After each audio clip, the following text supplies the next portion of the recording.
as one of the smartest persons in human history.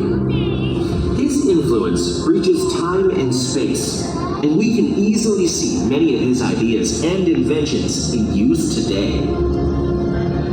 Despite being long gone, his legacy still remains, and a lot of people appreciate him and his extraordinary influence that he had over our society.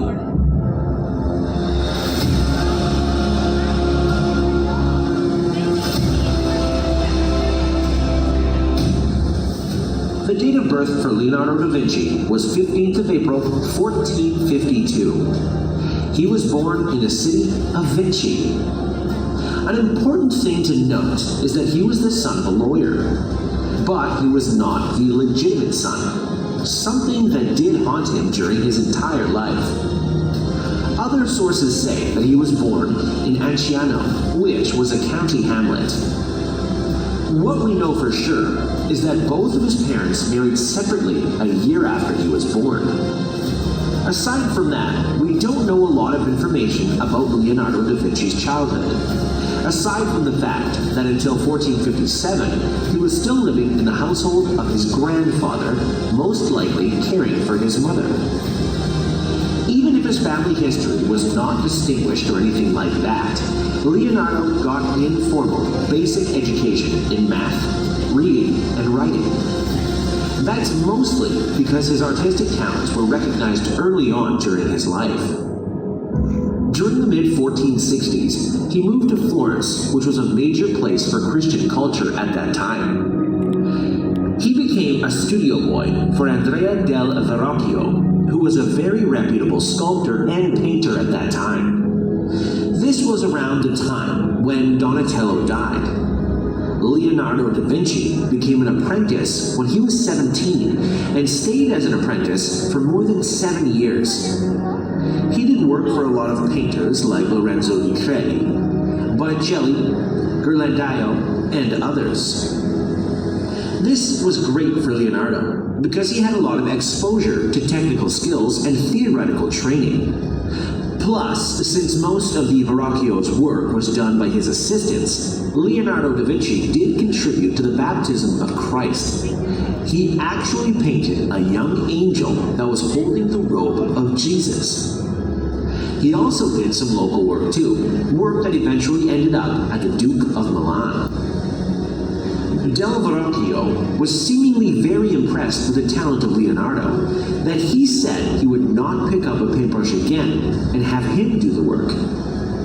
Leonardo did end up going away from the studio and tried to focus on his independent work. When he was 20, Leonardo was already a master in the Guild of St. Luke. However, his first real work that was dated and attributed to him was a pen and ink drawing of the Arno Valley from 1473. Then, he also worked on other commissioned pieces, like an altarpiece at the Chapel of St. Bernard. In 1480, he was already living with the Medici, and he worked in the Piazza San Marco in Florence on a variety of different pieces. In 1481, he was tasked by the Argentinian monks from the San Donato to paint the Adoration of the Magi. However, Leonardo ended up abandoning this commission and didn't end up completing anything there. Leonardo da Vinci is widely known for his artistic abilities. With that being said, only a few dozen pieces are actually attributed to him. One of them is Mona Lisa, but at the same time, there's also the Last Supper and the Vitruvian Man. The latter one was drawn in 1490, and it depicts a nude male that shows the proportion and symmetry in the case of men. He was trying to relate the man to our natural world, which he did flawlessly with this spectacular piece. Another one of his most important pieces was the Last Supper.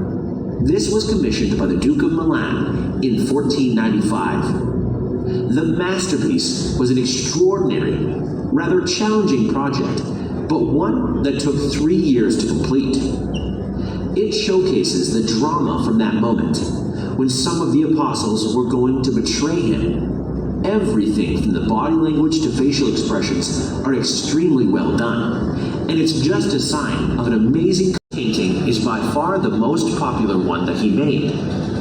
It's a privately commissioned work, which is widely known for the enigmatic smile of that woman. He used his own sfumato technique in order to deliver an incredible visual appeal. It's said that the image is a picture of Lisa del Giocondo, the wife of a silk merchant from Florentine. It's really hard to say which is the right answer, although the original name of the painting, Gioconda, certainly supports that theory. However, that family didn't receive the painting, so it's uncertain if they received a commission for it or not. Battle of Anghiari is another work created by Da Vinci. This was a mural for the council hall for the Palazzo Vecchio. The thing to note here is that this was supposed to be twice as large when compared to the Last Supper. With that in mind, he did abandon the project after 2 years. The reason was easy to understand. It started to deteriorate even before he finished it. Another important aspect of Leonardo da Vinci is definitely his unique set of inventions. At first, Lorenzo de' Medici commissioned him to create a silver lyre as a peace gesture. From that, Leonardo started to focus more and more on inventing all kinds of stuff. With that in mind, he started sketching a war chariot, an armored tank, a huge crossbow, and other ideas that would work very well in the case of a war. With that in mind, de' Medici was impressed, and he brought Leonardo da Vinci to Milan for around 17 years. This is also the time when Leonardo did the Last Supper. He also supported Leonardo with his unique inventions. Leonardo da Vinci was obsessed with the idea of flying, and he created a lot of prototypes and sketches for flying machines. He even wrote the Codex on the Flight of Birds in 1505, and he worked very hard to invent items in this field. He was one of the people that didn't really see any divide between art and science. Instead, he saw them as two disciplines that were intertwined instead of being separate. In fact, he was confident that working in science would also make him a great artist. Leonardo worked as a military engineer for Cesare Borgia for 2 years, and he also designed plans to divert the Arno River from Pisa too. He was very creative and always created a variety of devices and plans to bring amazing ideas to life. Leonardo was interested in the human anatomy ever since the 1480s, and he dissected animal and human bodies. He has multiple drawings of a fetus, sex organs, the human heart, and muscular structures as well. These are actually one of the first out there that were extremely detailed and quite accurate. Aside from that, Leonardo da Vinci also studied zoology, geology, botany, physics, aeronautics, and hydraulics. You can check many of his observations on paper, which covered many of these topics. Leonardo da Vinci is also known for his many great sculptures. Some of the main ones are 16-foot-tall equestrian statue of Lodovico Sforza's father, made out of bronze.